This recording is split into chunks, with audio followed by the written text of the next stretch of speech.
O Brasil tem um segredo. Um grande segredo. Os amplos espaços abertos em seu coração.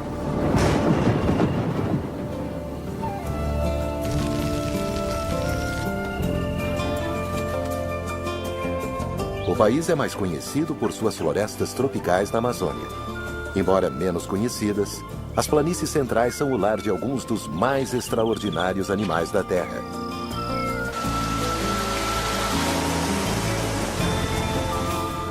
Este é um lugar de climas extremos e de grandes dramas. Ele pode ser tanto o inferno na Terra quanto o paraíso.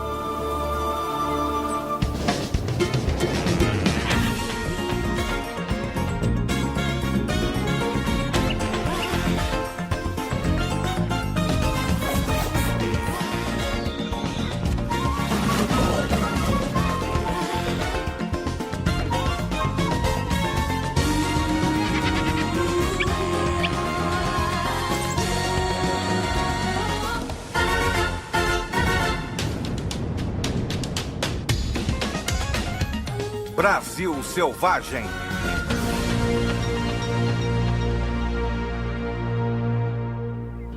O banquete do tamanduá. Os campos gramados das planícies centrais já cobriram mais de 2 milhões de quilômetros. E ainda hoje se estendem.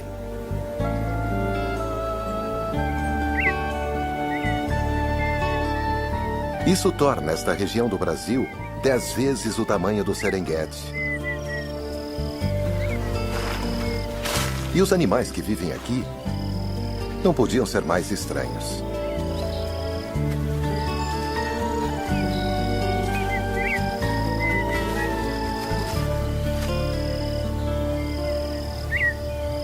E talvez o habitante mais estranho seja o tamanduá-bandeira. Ele é especialmente adaptado para se alimentar de formigas e cupins. Os cupins são os arquitetos de muitos dos montes de terra que se espalham pelas planícies. Uma parede externa dura protege esses insetos sociais da maioria dos predadores, mas não do tamanduá.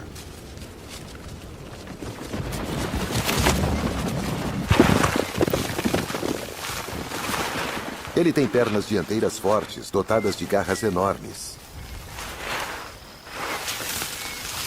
Nenhum cupinzeiro é capaz de resistir a esse massacre selvagem.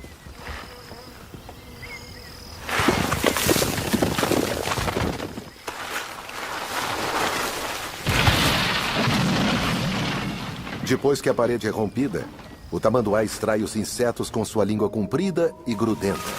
Com cerca de 60 centímetros de comprimento, a língua alcança o fundo da casa dos cupins. Cada tentativa apreende vários insetos. O tamanduá precisa comer cerca de 30 mil cupins por dia.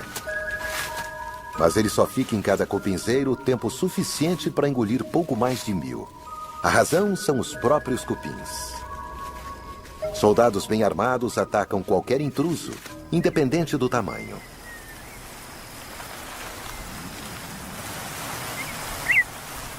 O tamanduá sabe então quando é hora de fugir, talvez apenas pelo número de cupins picando a língua dele. Os cupins se apressam para consertar os danos. Eles usam uma mistura de lama e saliva para fechar a falha em suas defesas. E eles precisam trabalhar depressa, pois tem muitos inimigos nas planícies, incluindo várias espécies de formigas.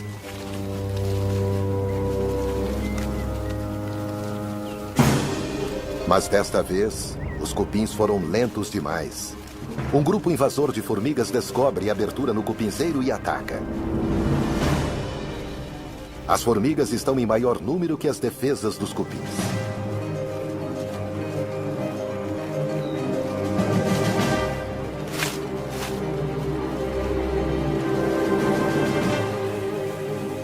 Elas roubam as larvas e os ovos.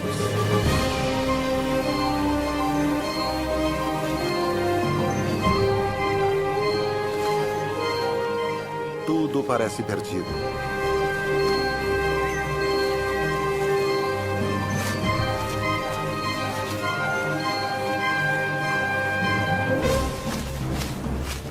Mas chegam reforços.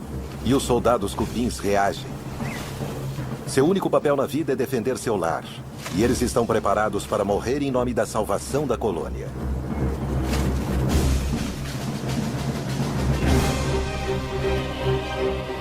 As formigas recuam.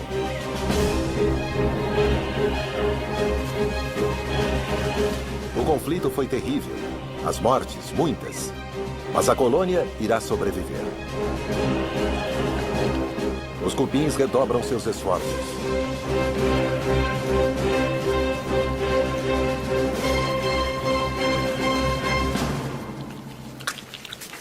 E, finalmente, o cupinzeiro está intacto novamente. O tamanduá caminha mais de 5 quilômetros por dia sobre as estranhas patas com garras, apenas para satisfazer sua fome por cupins. À medida que se desloca, ele encontra outros animais bizarros das planícies.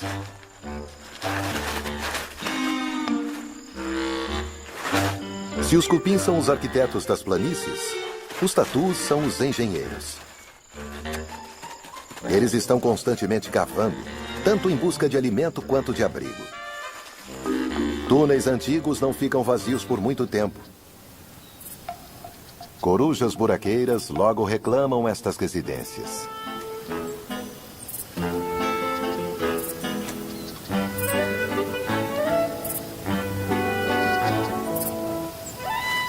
Um gafanhoto dá uma bela refeição para estas corujas pequenas. E elas dariam uma bela refeição para o lobo-guará. Ele é o maior cão selvagem da América do Sul. E mesmo assim passa a maior parte de seu tempo perseguindo insetos, assim como as corujas. Os dois assassinos de insetos ficam de olho, um no outro.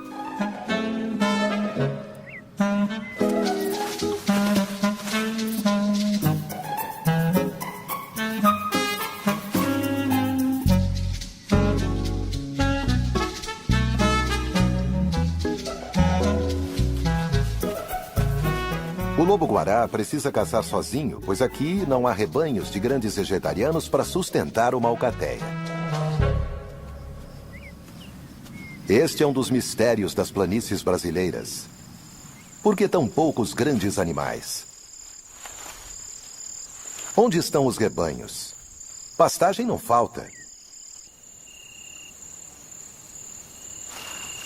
A mãe tamanduá sai em busca de abrigo para passar a noite. A aparência estranha desse animal não se deve apenas às suas pernas dianteiras e cabeça pontuda. A cauda é tão bizarra quanto. Mas ela tem um objetivo: agir como um cobertor e abrigar a mãe e seu filhote do frio da noite.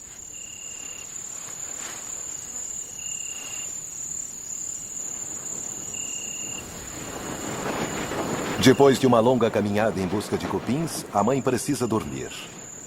Mas o filhote não pensa bem assim. Ele quer brincar.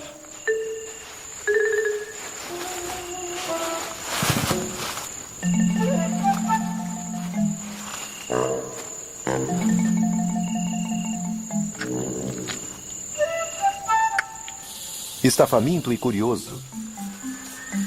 Uma combinação delicada para a mãe.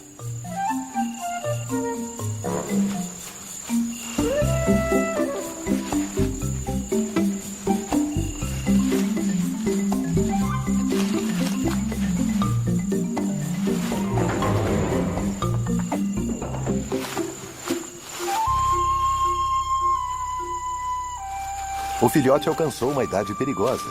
Agora ele só quer explorar.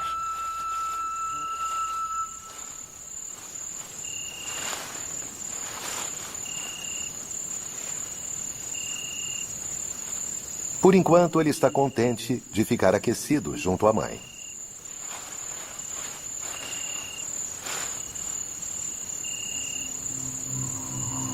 As planícies sofrem com o clima extremo.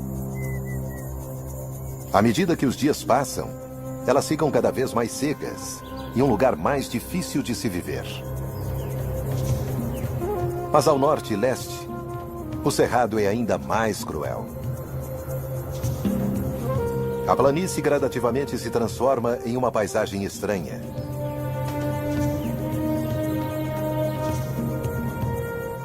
Aqui as secas são comuns e nada é garantido, exceto as dificuldades. Os afloramentos rochosos se erguem como fortalezas na paisagem. Eles são o lar de grupos de macacos prego.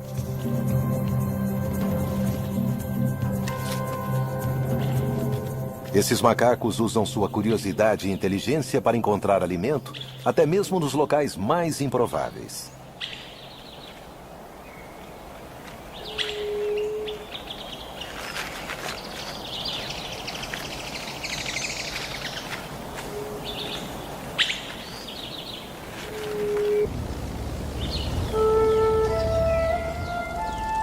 No momento, os beija-flores se juntam aos macacos em sua fortaleza rochosa.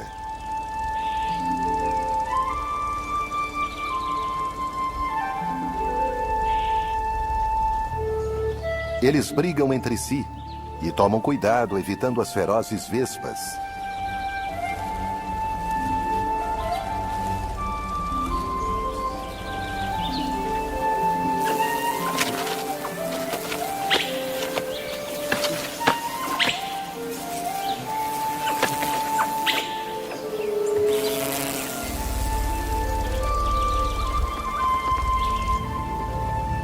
E depois partem, deixando as rochas para os macacos, pois este lugar árido é o lar deles.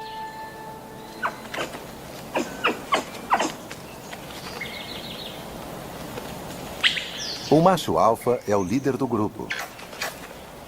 Mas não é apenas um briguento. Também tem idade o bastante para saber onde comida e água podem ser encontradas nessa terra implacável.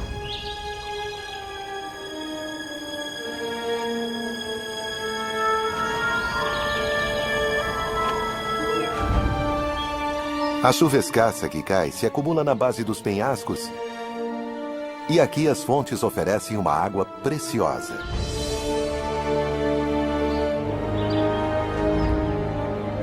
As árvores mantêm suas folhas durante a estação da seca.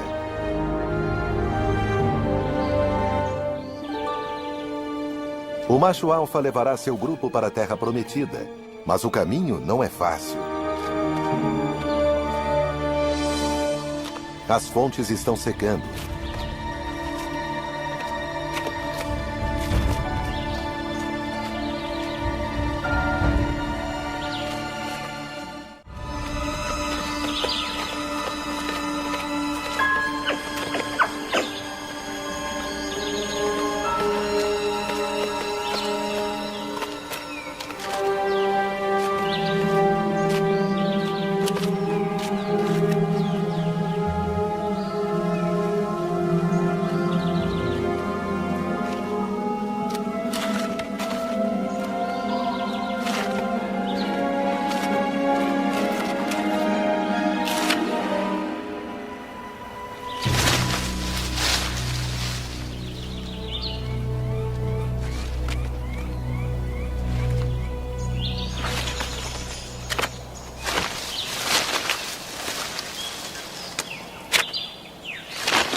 Mas, por enquanto, restou o suficiente.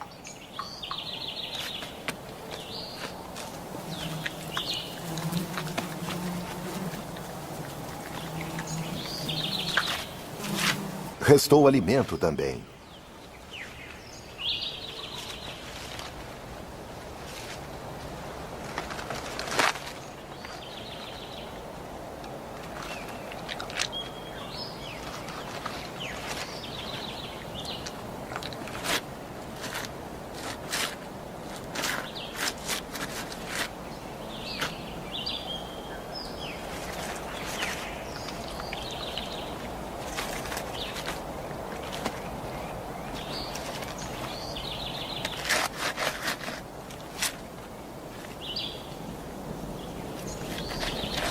E depois da refeição, é hora da soneca.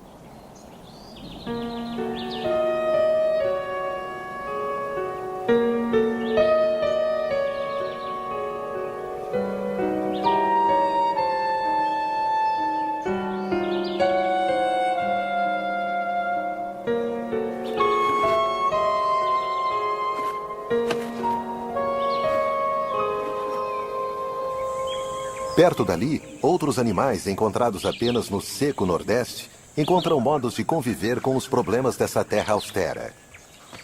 Os mocós vivem em um harém com um único macho e várias fêmeas e seus filhotes.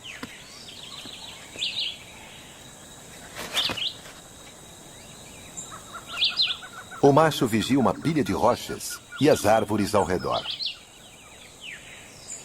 Elas se beneficiam da água da chuva que chega até suas raízes e, assim, mantêm suas longas folhas depois que outras perderam as delas.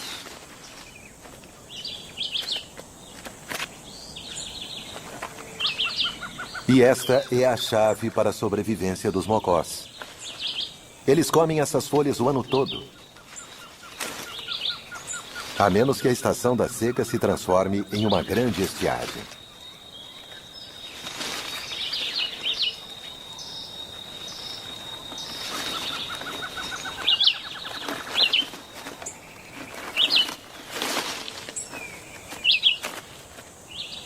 Os mocós dividem sua toca rochosa com outras criaturas, algumas tão especializadas em viver entre as rochas quanto eles próprios. Fendas e rachaduras nas rochas fornecem um santuário para os mocós contra seus muitos predadores, incluindo cobras constritoras.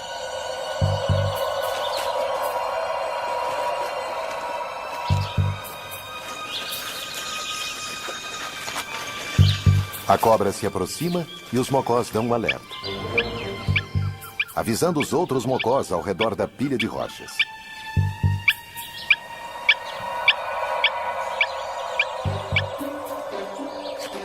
E à medida que a cobra se aproxima, o mocó mais próximo continua dando alerta, o que permite que seus parceiros, até os que não estão vendo a atacante, fujam.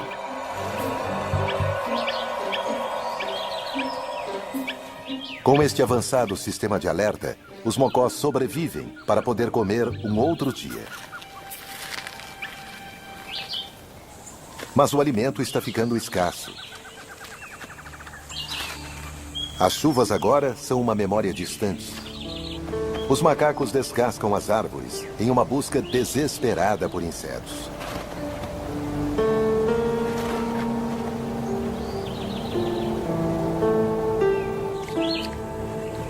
Os mocós comem as últimas folhas. A maioria das árvores ao redor de sua toca está seca, e as chuvas poderão demorar meses.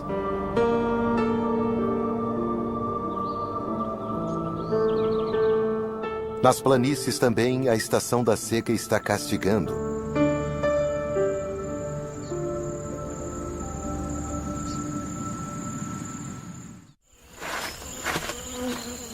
O tatu raramente aparece.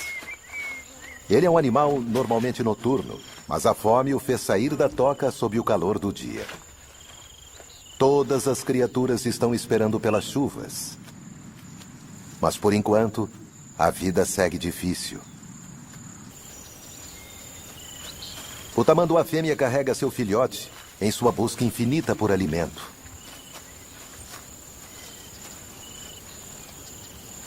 Ela não enxerga bem, mas encontra os cupins com a ajuda de seu excelente olfato. Tanto os cupins que vivem em cupinzeiro, quanto os que vivem no subsolo.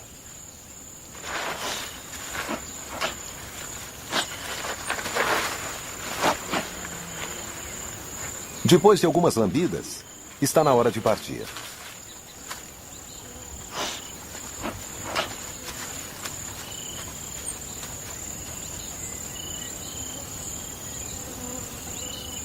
Sob uma temperatura constantemente fria e escuridão perpétua, as muitas dezenas de milhares de cupins cegos cuidam de seu trabalho. Cada um deles tem um lugar e um papel nesta complexa sociedade governada por uma rainha. Ela é enorme, uma máquina de botar ovos, e pode viver por mais de 10 anos. A rainha produz substâncias químicas chamadas feromônios, que que são coletadas e passadas de operário para operário, ajudando a controlar a colônia. A rainha pode botar cerca de 1.000 ovos por dia. À medida que ela bota os ovos um após o outro, recebe alimento trazido pelos operários.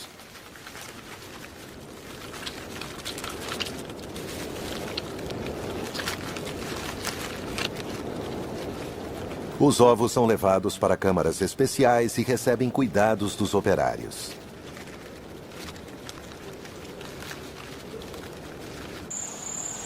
Do lado de fora, o calor implacável finalmente traz nuvens de chuva.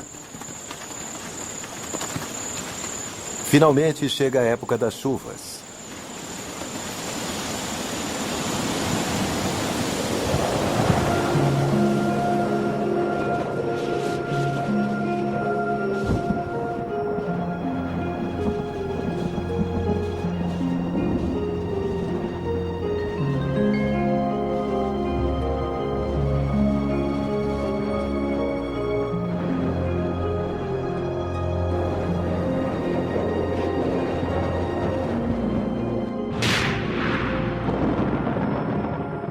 Mas em vez de água, os relâmpagos trazem fogo.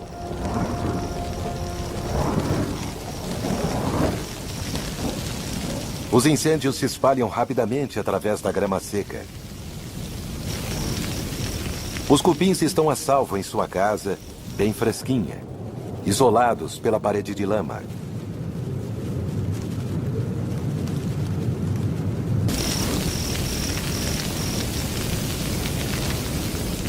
Mas outras criaturas não têm tanta sorte.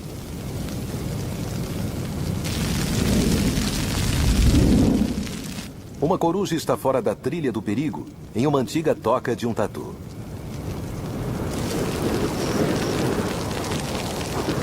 O fogo se alastra, levado pelo vento.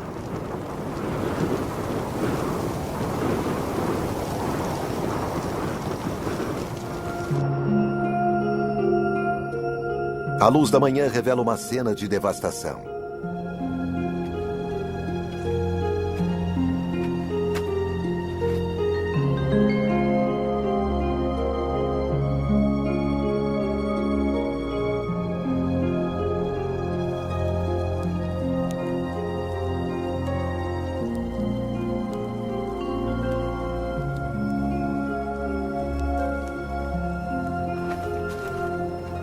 O tamanduá procura por seu filhote.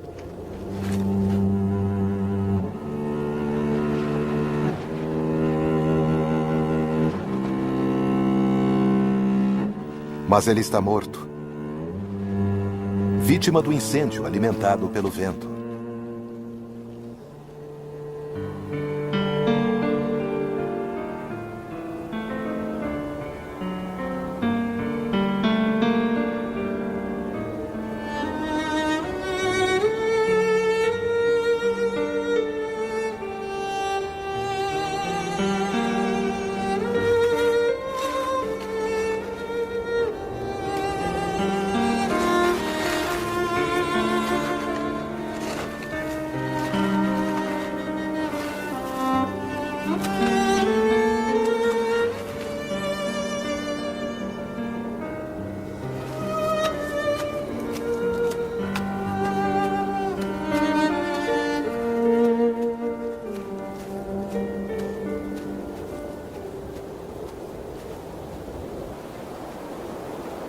Apenas os carniceiros se beneficiam dessa desolação.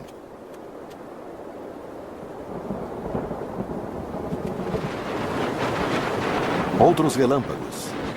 Mas desta vez eles trazem a chuva, a tanto esperada.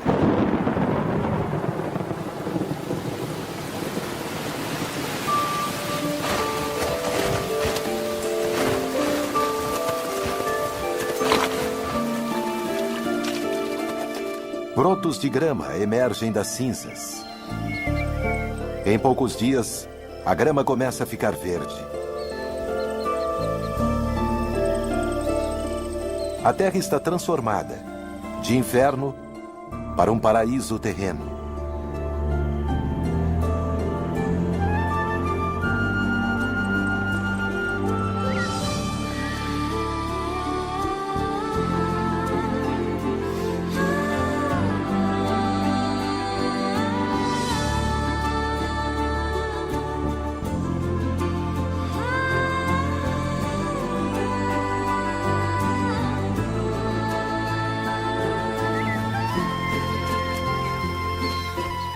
As plantas crescem rapidamente e a vegetação exuberante alimenta uma grande variedade de insetos. A terra se enche com o zumbido de asas.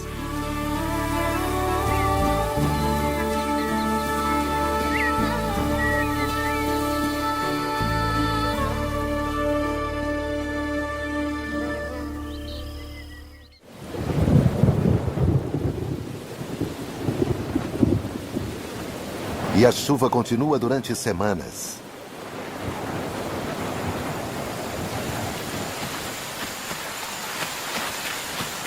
Até o paraíso fica meio encharcado.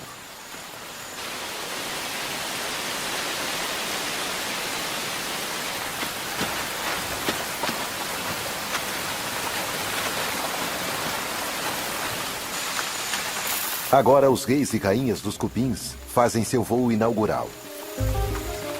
Eles esperaram que as chuvas amaciassem o solo antes de acasalar e encontrar novas colônias no subsolo.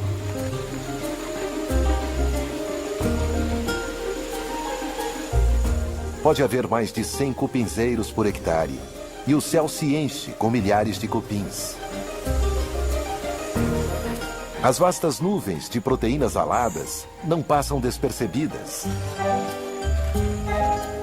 Os saguis não sabem para onde olhar com tantos insetos no céu.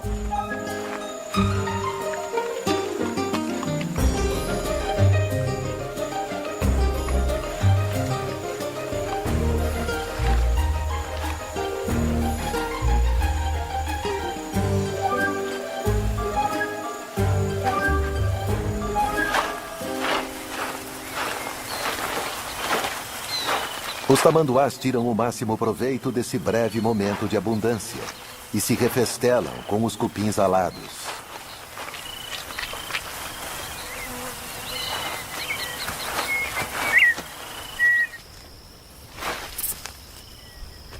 Os filhotes de corujas buraqueiras saíram da toca.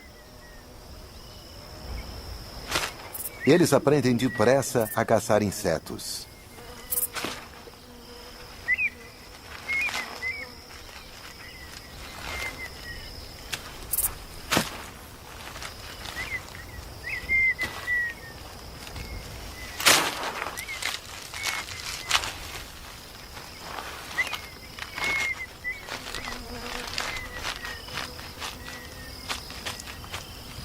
Mas um besouro é grande demais para essas jovens aves. Elas precisam descobrir mais sobre seu novo mundo, incluindo o que representa perigo. Um grande falcão representa uma ameaça, e os filhotes da coruja voltam para a segurança.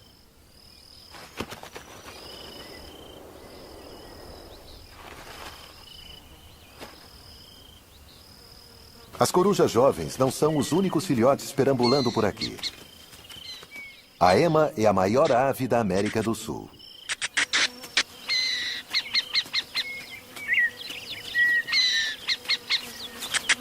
E o macho é quem fica de olho nos filhotes.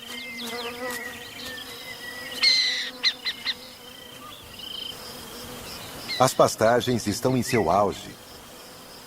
Continua o mistério do porquê não há bandos de antílopes pastando nessas planícies.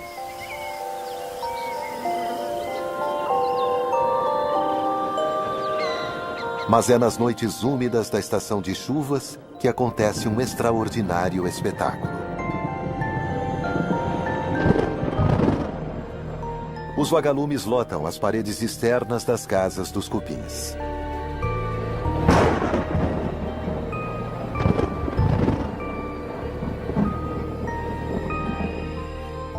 Eles viviam dentro das casas com seus donos.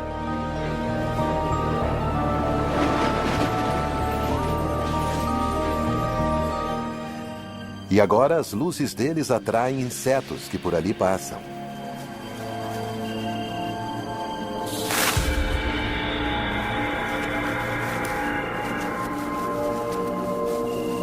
As luzes dos vagalumes não são para guiar, mas para atrair.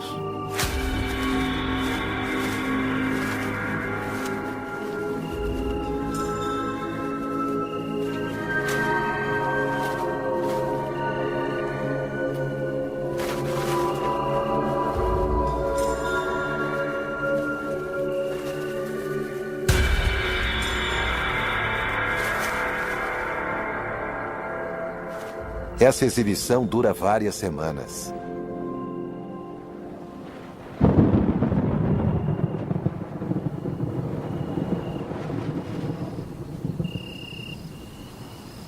Este é o brilho de outro assassino, mas de outra natureza, e que caça presas bem diferentes.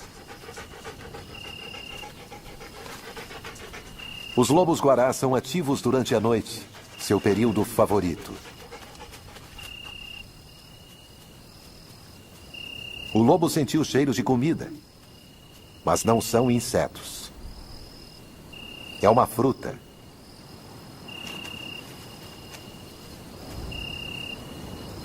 A lobeira é uma verdadeira sobrevivente das planícies, pois tem uma casca grossa que a protege dos incêndios. Ela produz frutos grandes que os lobos-guarás comem, e ao fazer isso, espalham as sementes.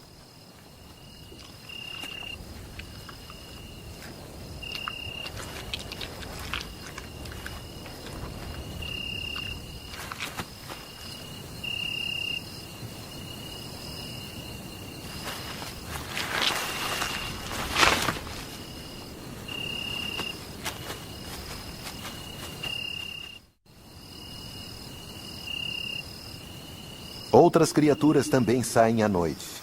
Criaturas que têm a resposta para o mistério das planícies, que é a falta de grandes rebanhos de herbívoros. Pode haver várias espécies diferentes de cupins vivendo em um só cupinzeiro.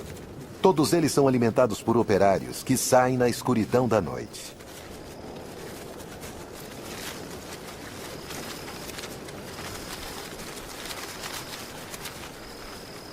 As diferentes espécies trabalham de maneiras diversas. Algumas constroem trilhas cobertas, outras viajam no subsolo. Mas todas evoluíram para ingerir alimentos de baixa qualidade, grama viva e morta, madeira e raízes de plantas.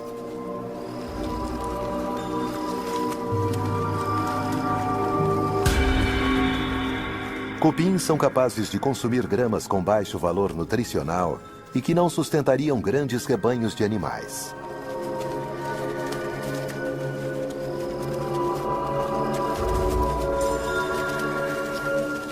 Este pode ser o segredo dessas planícies vazias.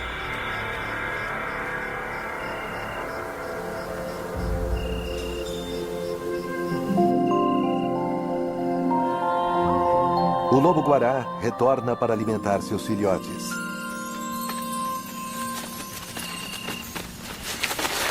Eles dependem do alimento trazido pelos pais.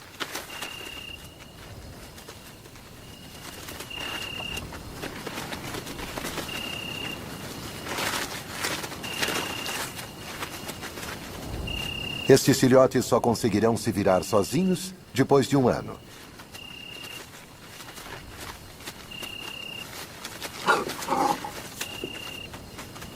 Logo, esta época de abundância terminará. E os jovens enfrentarão a estação da seca pela primeira vez. Mas por mais dura que a vida tenha se tornado aqui, nada se compara às condições do Nordeste.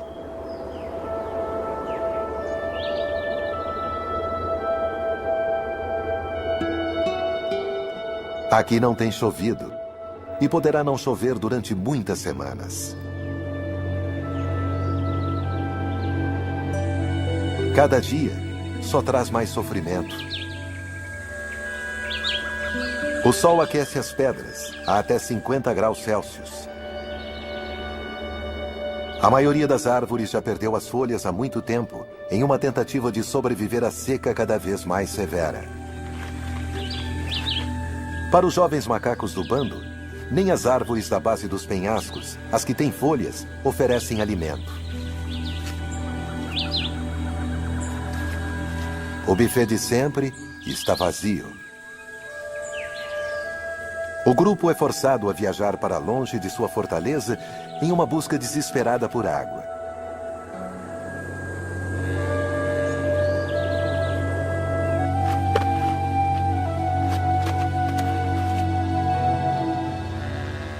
Eles conhecem uma árvore que produz esses frutos estranhos.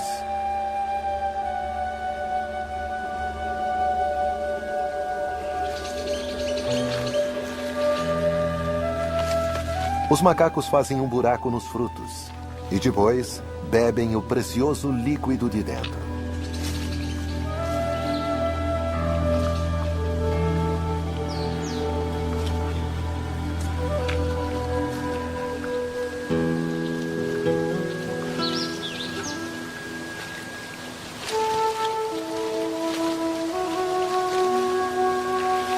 Revitalizados, eles saem em busca de alimento.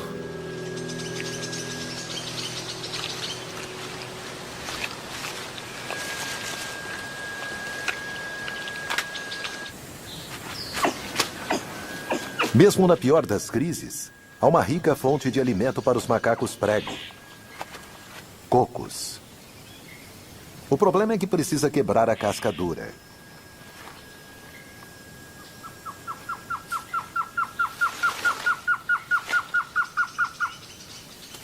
Os jovens sabem os princípios, mas ainda não dominaram a técnica.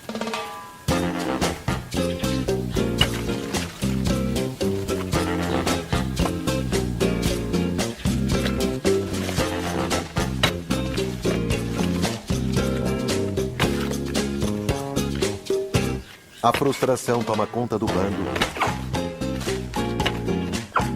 e leva a um doloroso erro.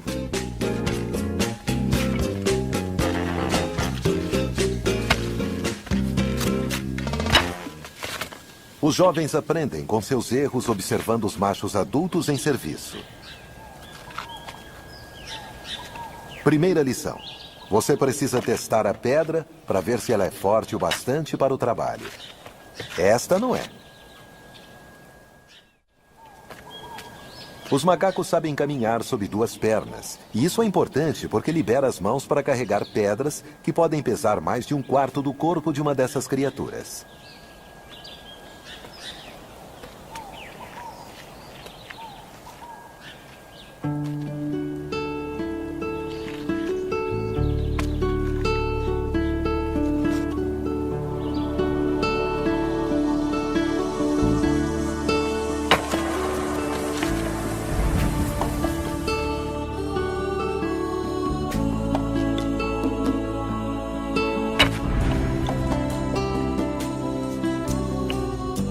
Talvez sejam necessárias mais de 10 tentativas antes do coco rachar.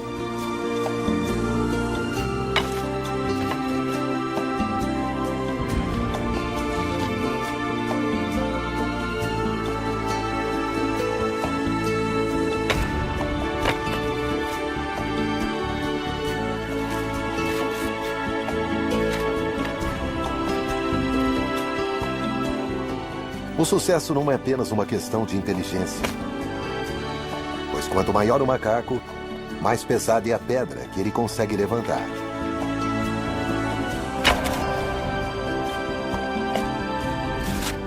E assim, os mais velhos levam vantagem.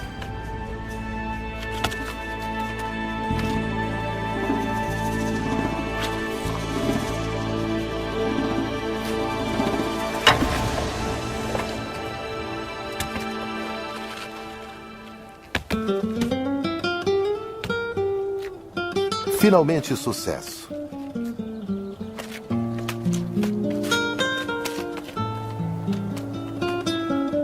Os jovens observam e aprendem.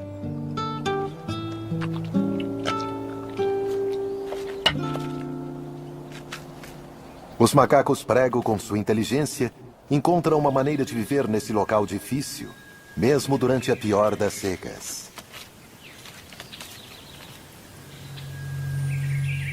E depois de muitos meses sob o calor, a terra parece completamente sem vida. As árvores lembram gravetos mortos. Os mocós estão famintos. Eles já comeram todas as folhas das árvores. Agora estão comendo a casca.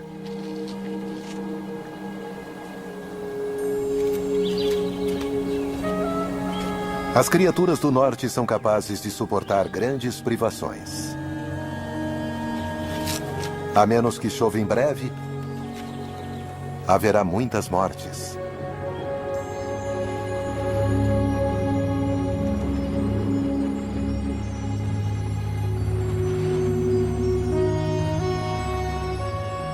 As primeiras nuvens, depois de muitos meses.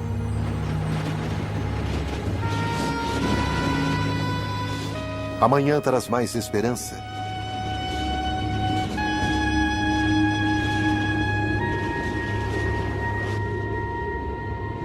Um som que não se ouve há mais de um ano. A chuva sobre as rochas quentes.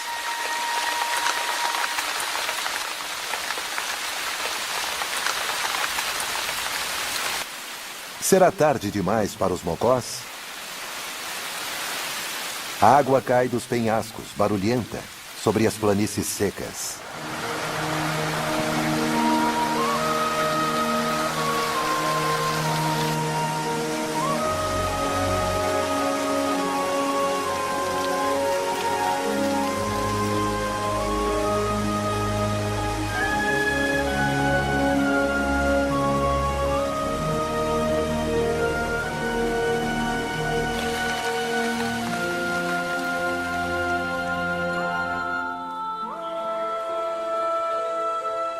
Depois de alguns dias, a chuva transformará essas planícies rochosas.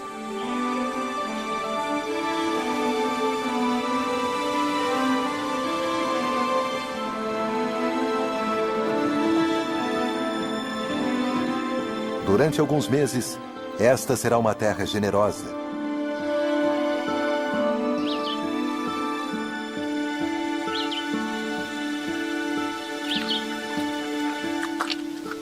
Satisfeitos, os jovens macacos agora têm tempo para brincar.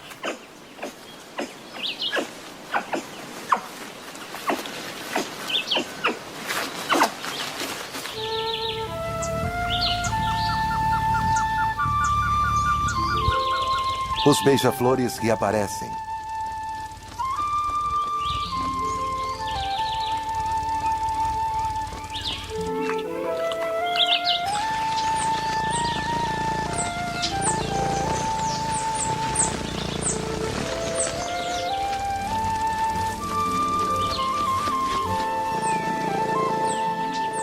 Quando a estação da seca voltar, eles partirão, deixando a terra para seus verdadeiros residentes.